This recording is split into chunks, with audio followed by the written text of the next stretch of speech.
तू लोकांचं चांगलं करायला पुढे सरसावतोस, पण तुला कळत नाही हीच लोक तुझ्यासोबत विचित्र का वागतात.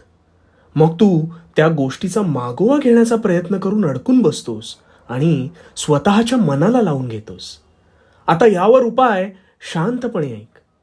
नेहमी एक गोष्ट ध्यानात ठेव, सरळ झाडं लगेच दृष्टिक्षेपात येतात म्हणून ती सगळ्यात आधी कापली जातात.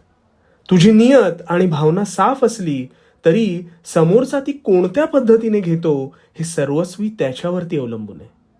अशा वेळेस तुझा भाव निर्मळ होताना मग समोरचा विचित्र का वागतोय ह्याचा विचार करत बसू नकोस. अरे हल्ली लोकांना वाईट जिरवता येत नाही आणि चांगलं पटत नाही.